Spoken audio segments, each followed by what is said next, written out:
I'm sitting in my husband's mother-in-law's living room, surrounded by his entire family, and they're all staring at me like I'm the problem. Rachel, my mother-in-law Patricia says, using that tone, the one that sounds kind but has steel underneath. We need you to be reasonable about this. Reasonable. That's the word they keep using, as if discovering your husband has been having an affair for 18 months and hiding $127,000 from your joint accounts is something you should be reasonable about.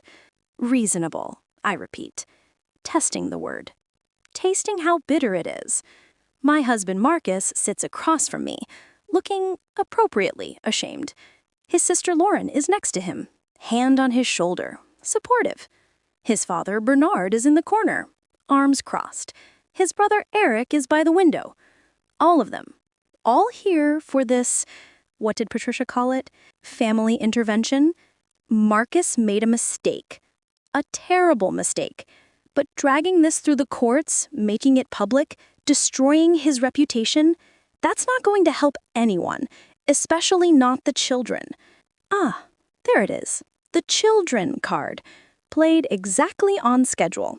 Think about Emma and Noah, Lauren adds. Think about what a divorce would do to them. Think about them having to choose between parents, having their lives disrupted. I look at Marcus, my husband of 11 years, father of my 2 children, the man I built a life with, the man who 4 days ago I caught transferring $15,000 to an account I'd never seen before. Tell them, I say quietly. He won't meet my eyes. Tell them about the money, Marcus. Tell them how much you've hidden. Rachel, Patricia starts. Tell them about Brianna. Tell them how long it's been going on. Tell them about the apartment you rented for her in North Charleston. The room goes very quiet. That's, Marcus finally speaks, that's not relevant right now. What's relevant is what's best for our family going forward. What's best for our family, I say slowly, is the truth. Patricia leans forward. The truth is that marriages go through rough patches. People make mistakes, but family stays together. We work through things privately. We don't air our problems to lawyers and judges and destroy everything we've built. We, I say. Interesting word choice, because this feels less like we and more like all of you protecting Marcus while I'm supposed to just, what, pretend nothing happened? Not pretend, Bernard speaks for the first time, forgive, move forward, for the children. I look around the room at these people who've been my family for over a decade, who were at my wedding, who held my babies when they were born, who I've had Christmas dinner with and birthday parties and Sunday barbecues. And I realize they knew. Some of them knew. And the ones who didn't know are choosing him anyway. Here's what's going to happen, Patricia says. And now the steel isn't underneath anymore. It's right on the surface. You and Marcus are going to counseling. You're going to work through this privately. Marcus will transfer the money back. The other relationship is over. Everything goes back to normal. The children never need to know. And if I don't agree to this plan, the temperature in the room drops about 20 degrees. Then you need to understand something, Patricia says, and now the steel isn't underneath anymore. It's right on the surface. Marcus has resources. He has family support. He has business connections. If you try to take him to court, if you try to destroy his reputation, we will fight you. And we will win. You'll lose custody. You'll lose the house. You'll lose everything. Do you understand? I stand up. My legs are shaking, but I stand anyway. I understand perfectly, I say. You want me to stay silent, to pretend, to sacrifice my dignity and my financial security and my truth so that Marcus and all of you don't have to face consequences. We want you to think about what's best for the children. I know. You've said that 14 times in the last half hour. I pick up my purse, look at Marcus one more time. He still won't meet my eyes. I'm not staying silent. I'm not pretending this didn't happen. And I'm not protecting him from the consequences of his choices. Rachel, Patricia's voice is ice now. If you walk out that door, if you pursue this, you are declaring war on this family, and you will lose. I smile. It's not a warm smile. It's the smile of someone who just made a decision that's going to change everything. We'll see. I walk out, get in my car, drive 3 blocks before I have to pull over because my hands are shaking so hard. They think I'm going to back down. They think the threat of losing my kids, my house, my life will make me accommodate, make me swallow this, make me disappear my own pain for their convenience. They have no idea what's coming. My name is Rachel Foster. I'm 37 years old. I'm a forensic accountant. And I just discovered my husband has been stealing from me while his entire family helped cover it up. They wanted me to stay silent. I'm about to become very, very loud. Let me tell you how I took my life back. 4 days earlier, Monday morning, April 15th. I'm in my home office reviewing tax documents for our joint return when I notice something odd. A withdrawal from our savings account, $15,000, 3 weeks ago. I don't remember discussing a $15,000 expense. I open our online banking, start scrolling, and my stomach drops. February 3rd, $8,000 withdrawal. January 18th, $12,000 withdrawal. December 29th, $10,000 withdrawal. November 12th, $9,500 withdrawal. Going back, and back, and back. 18 months of withdrawals. Always between $5,000 and $15,000. Always from savings or our business account.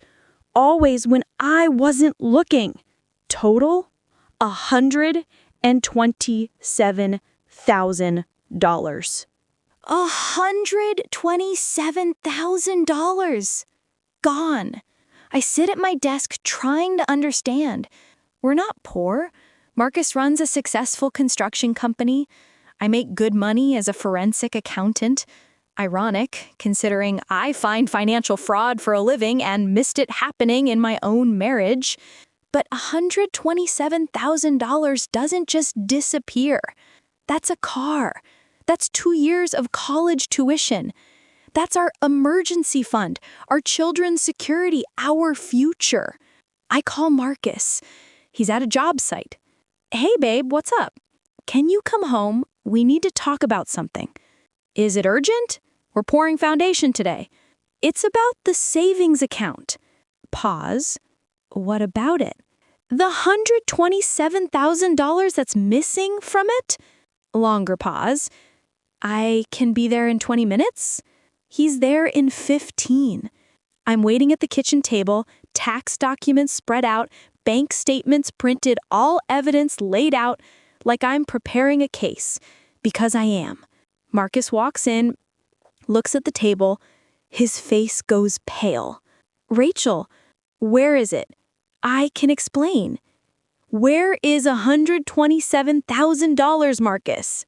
He sits down, runs his hair through his head, that gesture he does when he's stressed. I've seen it 1,000 times, but I've never seen him look like this, caught. I made some investments, business opportunities. They didn't pan out. Show me the paperwork. What? The investment paperwork? The business opportunity documents? Show me. I don't have them here. Marcus, I'm a forensic accountant. I find hidden money for a living. I can see when someone's lying about finances. So I'm going to ask you one more time, and I want the truth. Where is the money? He's quiet for a long time. Then, I needed it for other expenses. What expenses? Personal expenses. We have joint accounts. Everything is shared. What personal expenses require you to secretly withdraw $127,000 over 18 months? He won't answer. I pull out my phone, open it to a screenshot. A screenshot I took this morning when I started digging deeper. Bank records for an account I've never seen. An account in Marcus's name only, with regular deposits and regular automatic payments to an address in North Charleston. Who is Brianna Colwell? And why are you paying her rent? The look on his face tells me everything. Rachel, please. How long? It's not what you think. How long? 18 months. 18 months. The same timeline as the missing money. I stand up, walk to the sink, grip the counter because if I don't hold on to something, I'm going to collapse. Are you in love with her? No, it's not like that. It's just, it happened. I don't know how. We met at a work function and it happened. And you rented her an apartment using our money? Our savings? Money I earned? Money we were saving for Emma's orthodontist and Noah's college fund and our future. You gave it to your mistress. I'm sorry. I'm so sorry. I'll end it right now. It's over. I'll transfer the money back. You can't transfer back what you already spent, Marcus. He's crying now. Full tears.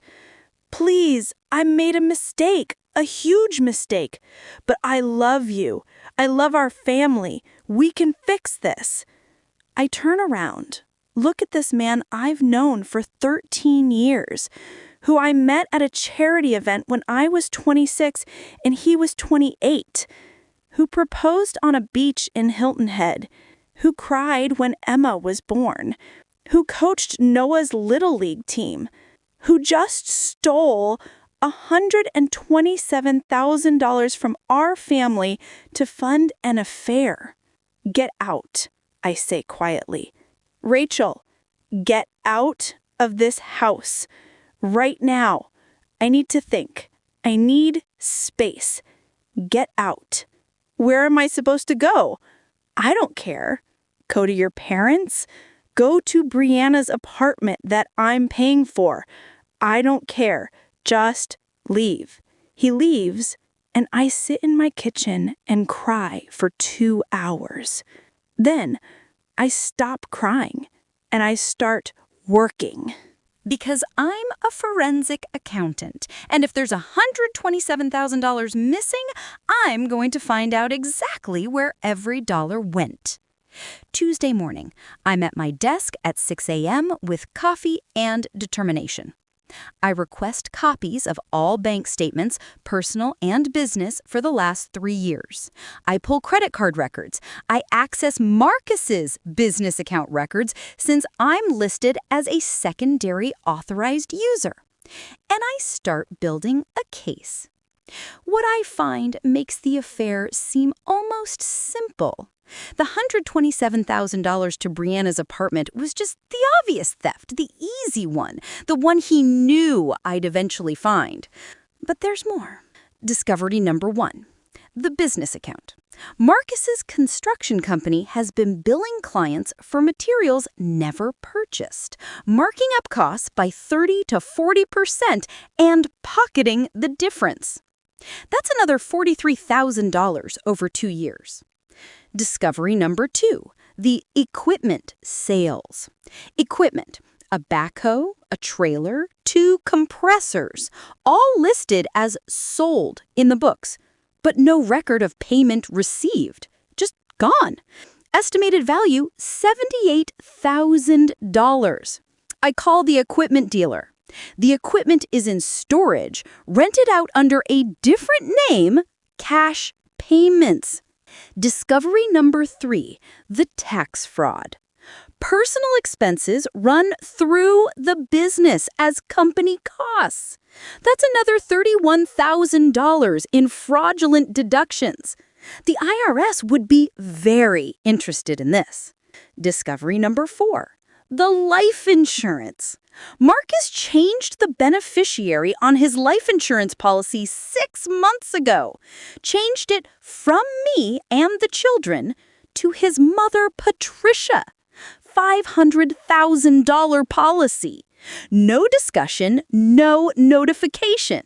Total discovered so far, $279,000 in hidden, stolen, or fraudulently obtained money. I sit back. My coffee is cold. The sun is fully up now, and I understand something with complete clarity.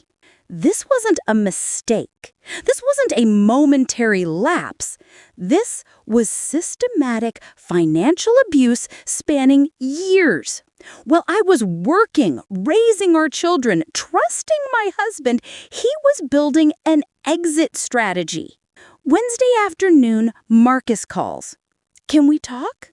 Come to the house, 7 p.m. He arrives on time, sits in the living room, looks nervous. I want to fix this, he says. I'll do whatever it takes. Counseling, therapy. I'll cut all contact with Brianna. I'll transfer the money. You can't transfer back $279,000. He blinks. What? I slide the folder across the coffee table. That's what I found. In 3 days. The apartment was just the start, Marcus. The business fraud, the equipment theft, the tax evasion, the insurance change, all of it documented, all of it with dates and amounts and evidence. He opens the folder, starts reading. His face goes from confused to pale to panicked. How did you... I'm a forensic accountant. Did you forget? This is literally what I do for a living. Rachel, you don't understand. I understand perfectly. You've been stealing from me, from our family, and from your business clients for at least 2 years, maybe longer. I've only gone back 3 years. Should I keep digging? The business stuff, that's complicated. That's not stealing. That's just how construction works. No, that's fraud. And the IRS will agree with me when I show them these documents. He stands up, angry now. You're threatening me? After 11 years of marriage, you're threatening to destroy me? I'm not threatening anything. I'm showing you what I found, what a divorce attorney will find, what the IRS will find if I'm legally obligated to report this during divorce proceedings. You can't do this. Yes, I can. I'm a mandatory reporter of fraud. If I know about tax evasion and don't report it, I lose my license. So unless we resolve this now, and honestly, I have no choice. He's pacing now, thinking, calculating. Then he stops. I need to talk to my family. Your family? My dad, my mom. I need advice. Marcus, this is between us. They need to know. They can help. Please, give me 24 hours. Let me talk to them. Then we'll figure this out together. Please. Against my better judgment, I agree. 24 hours. Then we need to make decisions. He leaves. And I have a sinking feeling I just made a mistake. Thursday evening, 7 p.m. Patricia calls. Rachel, dear, Marcus told us everything. We need to have a family meeting. Can you come over tonight? I don't think that's appropriate. Please, just hear us out. Family should stick together during hard times. Just come for an hour. I almost say no, but something makes me curious. I want to see how they're going to spin this. how they're going to make stealing $279,000 and having an affair sound like something I should just get over. I arrive at 8 p.m. The entire family is there. Patricia, Bernard, Lauren, Eric, all of them sitting in the living room like this is a planned intervention, which I realize as I sit down, it is. Patricia starts talking, the reasonable tone, the we're all family approach, the marriages go through rough patches speech. Then the threats start.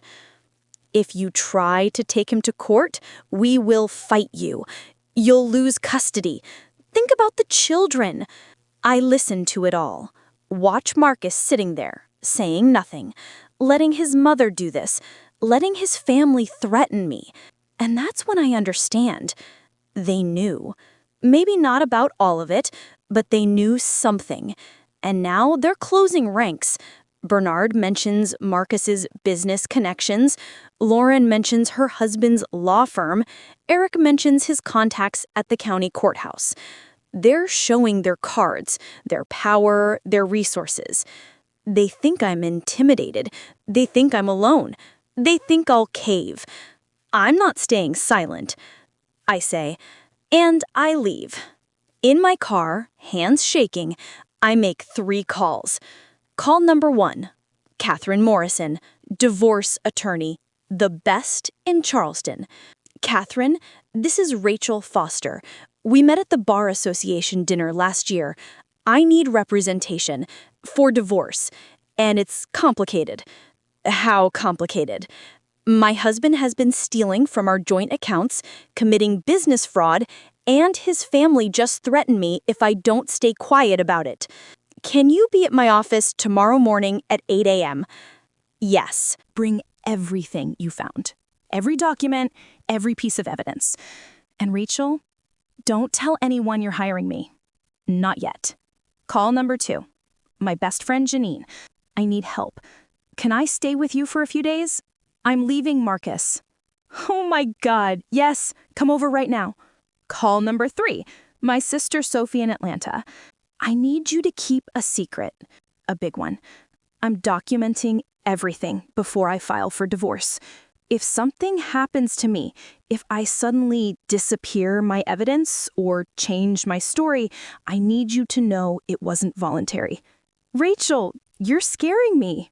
Just promise me, if this goes wrong, if the pressure gets too much, if I suddenly start saying everything is fine, don't believe me. The evidence exists. I'm sending you copies right now. I drive to Janine's house. She hugs me while I cry, gives me wine and a guest room, and asks no questions. And I spend the night uploading every document, every photo, every piece of evidence to a secure cloud account that Sophie can access. Because Patricia's threat was clear. We will fight you, and you will win. But she doesn't know who she's fighting. She's fighting a forensic accountant who documents everything. And I'm about to show her exactly what that means. Friday morning, 8 a.m., Catherine Morrison's office. I walk in with 3 folders, a laptop, and a flash drive containing copies of everything. Catherine is 50-something, sharp-eyed, with a reputation for destroying lying husbands in court. She's expensive, worth every penny. I spend 2 hours walking her through everything. The affair, the money, the business fraud, the tax evasion, the family's threats. She makes notes, asks questions. At one point, she actually smiles. This is the most well-documented case I've seen in 20 years. Most people come to me with suspicions and feelings. You're coming with evidence. Dates, amounts, and a clear pattern of financial abuse and fraud. What happens now? Now we file. We file for divorce, we file for emergency custody, we file for asset protection, and we file a motion to freeze all accounts. We hit him with everything at once before he has time to hide anything else. His family threatened me. They said they'd take my kids. They can't. You're the primary caregiver. You have no history of abuse, neglect, or instability. And more importantly, you have evidence that Marcus committed fraud and theft. Courts don't reward that. They punish it. When do we file? Monday morning. I need the weekend to prep paperwork. In the meantime, you don't tell Marcus, you don't tell his family. You act normal. Can you do that? Yes. Good. One more thing. The business fraud and tax evasion? You're right that you're a mandatory reporter. I'm going to refer this to a colleague who handles criminal tax fraud. You may be called as a witness if the IRS investigates. I understand. Rachel, this is going to get ugly. Are you sure?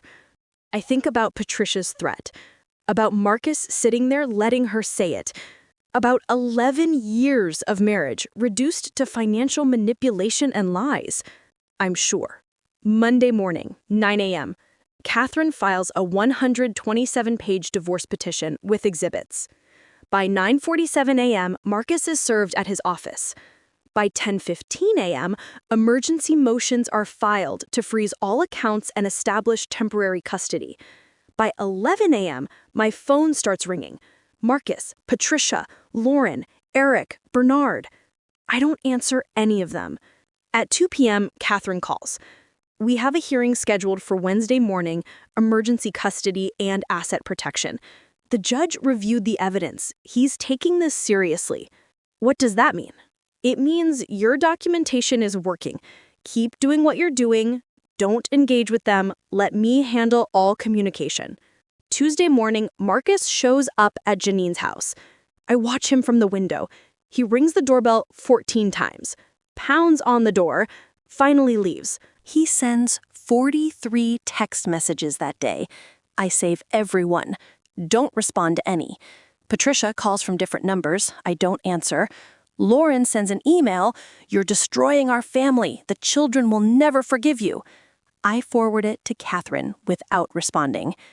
Wednesday morning, family court, 9 a.m. I arrive with Catherine. Marcus is there with a lawyer I don't recognize.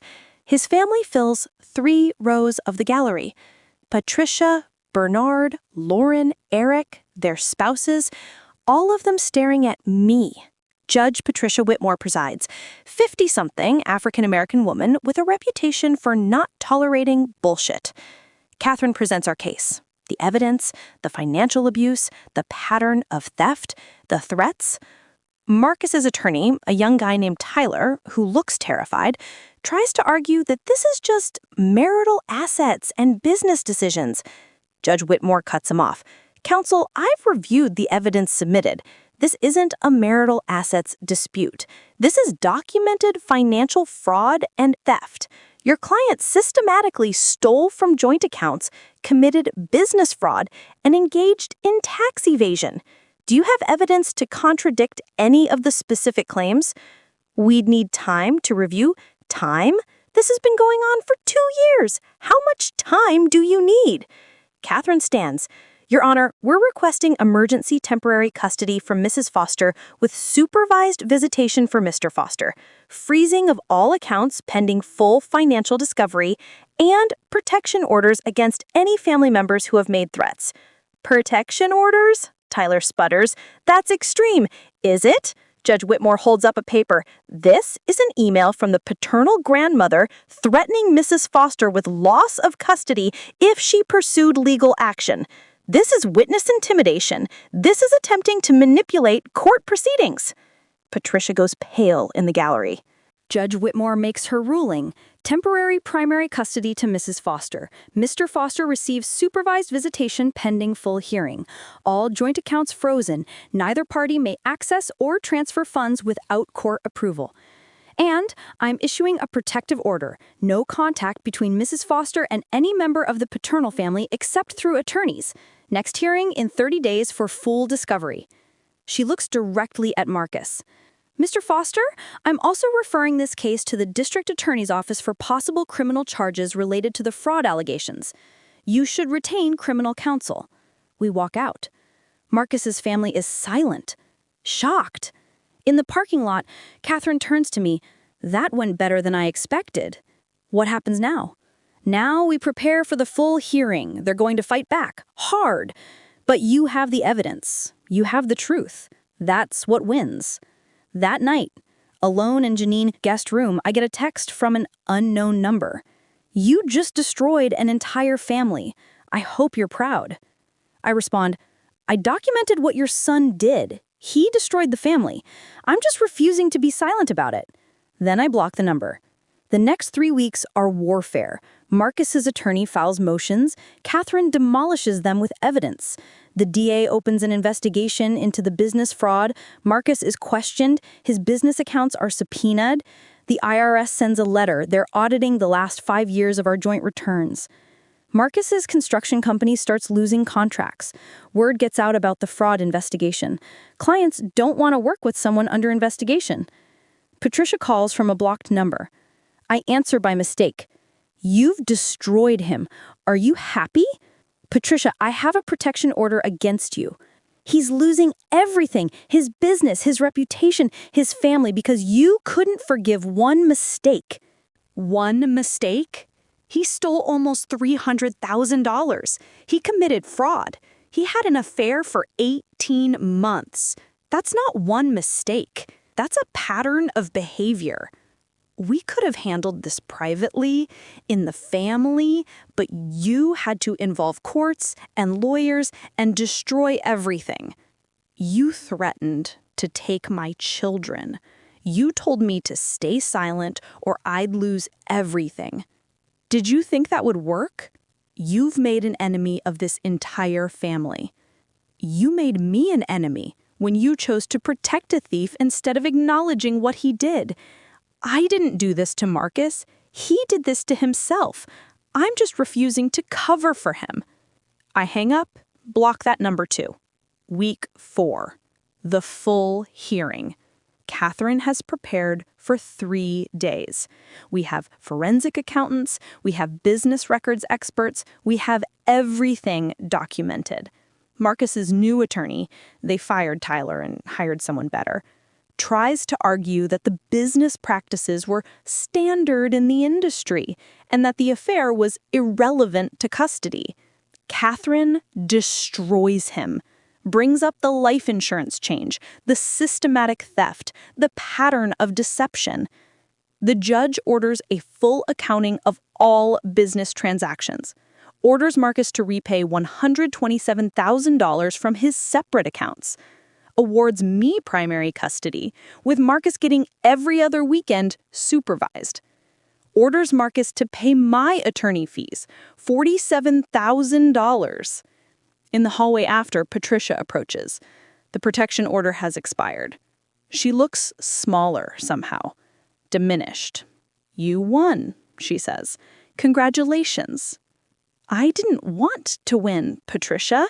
I wanted to be treated fairly. He's my son. And Emma and Noah are my children. You told me you'd take them from me. Did you think I'd just accept that? We were protecting family. No, you were protecting Marcus from consequences. There's a difference. She walks away. 2 months later, the divorce is finalized. I get the house, primary custody, half of Marcus's business assets, child support, alimony for 5 years. Marcus gets every other weekend with the kids. His business is failing. His reputation is destroyed. The IRS fined him $89,000 for tax fraud. The DA decided not to press criminal charges for the business fraud, not enough evidence to prove intent beyond reasonable doubt. But the civil judgment stands. Brianna left him 3 weeks after the divorce filing. Apparently, stealing from your wife to pay your mistress's rent isn't as romantic when there's no more money. 6 months later, I'm sitting in my kitchen, my house now, legally and completely mine, and Emma is doing homework at the table. Noah is in the living room building Legos. Sophie is visiting from Atlanta. Janine is coming over for dinner. My chosen family. Mom, Emma says, why doesn't Dad come to the house anymore? She's 9, old enough to understand some things, not old enough to understand everything. Because sometimes adults make choices that hurt each other. And when that happens, they need to live separately so everyone can heal. Did Dad make bad choices? Yes, he did. Are you still mad at him? I think about that. Am I still mad? No, I'm not mad anymore. I'm sad about what could have been But I'm not mad. Do you think he's sorry? I think he's sorry he got caught. I'm not sure he's sorry for what he did. Noah wanders in. Can we have ice cream after dinner? Sure, buddy. Can Dad have ice cream with us next time? Dad has his own place where you have ice cream with him. This is Mommy's place. Oh, okay. They go back to their activities. Resilient, adapting, healing faster than I expected. Sophie looks at me from across the kitchen. How are you really? Better. Some days are hard, but better. Any regrets? About leaving him? No. About fighting instead of staying silent? Never. Patricia still not talking to you? She sent a card last week. An apology, sort of. Said she regrets how things unfolded, but still thinks I could have handled it differently. Translation. Sorry you made us face consequences. Exactly. What did you do with the card? Threw it away. Some apologies aren't worth accepting. Janine arrives with wine. We make dinner together, pasta and salad and bread. Simple, easy. Over dinner, Sophie asks, would you ever get married again? Maybe, someday, when I'm ready. When I find someone who sees me as an equal partner, not an ATM or a convenience. What would you do differently? I'd keep separate accounts, I say immediately. We all laugh. But then I think about it more seriously. I'd trust my instincts sooner. When something felt wrong, I'd investigate instead of ignoring it. I'd document everything. And I'd never, ever let someone convince me that staying silent is the same as keeping peace. A year after the divorce is finalized, Marcus loses his business entirely. Files for bankruptcy, moves in with Patricia and Bernard. I get a text from his new number. I hope you're happy. You destroyed my life. I respond, no, I documented what you did. You destroyed your own life. I just refused to go down with you. Then I block that number too. Emma and Noah thrive. They see Marcus every other weekend. The visits are okay. Not great, but okay.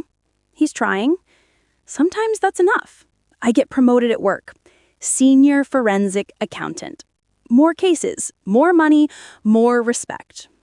I buy a new car, take the kids to Disney World, start dating someone cautiously, slowly, keeping my boundaries firm.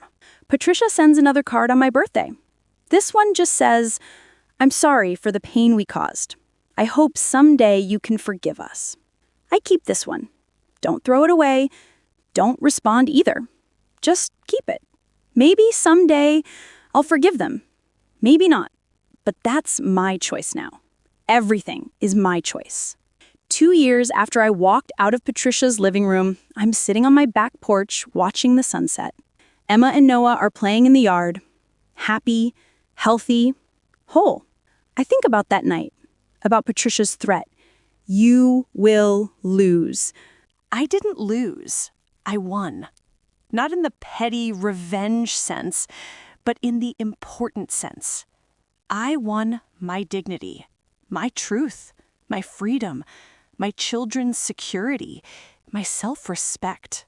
Marcus lost his business, his reputation, his marriage, his family, but he didn't lose those things because of me. He lost them because of his choices. I just refused to lose myself protecting him from the consequences. Janine calls. Drinks this weekend? Absolutely. Sophie texts. Love you, sis. Proud of you. Catherine sends a holiday card. Thanks for letting me be part of your victory. My life isn't perfect, but it's mine. Built on truth, protected by boundaries, strengthened by the courage to stand up when everyone told me to sit down. Patricia wanted me to stay silent, to accommodate, to sacrifice myself for the family.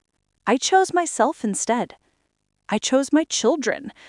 I chose truth over peace. And I'd make the same choice again, every single time. Because staying silent isn't keeping peace. It's accepting abuse. And I'm done accepting abuse. I'm done being reasonable about unreasonable things. I'm done protecting people who hurt me. I'm done. And finally, I'm free.